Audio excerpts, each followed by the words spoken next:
Hi, I am Avinash Kishore. I am a research fellow at International Food Policy Research Institute in New Delhi, India.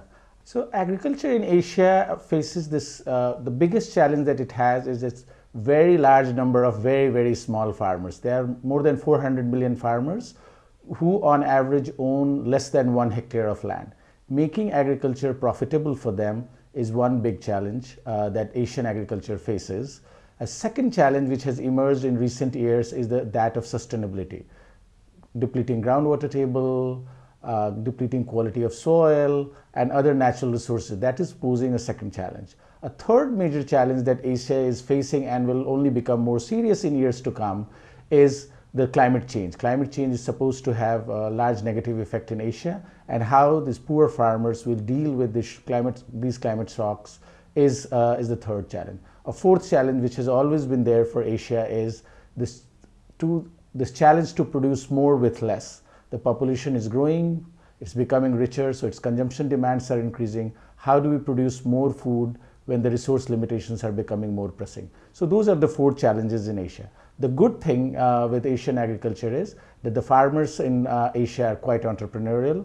They have been trying new technologies, and new technologies are becoming available that allow agriculture to be more sustainable, that allow farmers to be more productive. What we need is supportive policies that would make it easier for farmers to adopt these policies, these technologies, and also incentivize them to adopt these more sustainable technologies, more sustainable practices in agriculture. So technology has a huge role to play in making agriculture more sustainable, more resilient, more productive, and more profitable in Asia.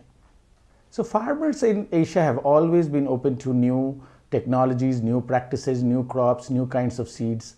Whenever they have been given an incentive and access to market, they have shown alacrity, they have shown the readiness to adopt new things. We saw the example of it 40-50 years ago when Green Revolution arrived in Asia. So farmers have always responded to the challenge. As far as the state is concerned, there the scenario is a little mixed. On one hand, the states in Asia are quite aware of the challenge of keeping agriculture viable and also making sure that it produces enough food for all the billions of consumers there. But on the other hand, at times it adopts policies that deter or discourage adoption of new technologies or make it harder for the new technologies. So far as research is concerned, again the scenario is mixed. The state has invested significantly into research that would make agriculture more sustainable. But on the other hand, heavy subsidies and sometimes perverse subsidies crowd resources out of research. And if too much money is spent on subsidies, on power, on electricity, on water, on fertilizers, then there is not enough available to finance research.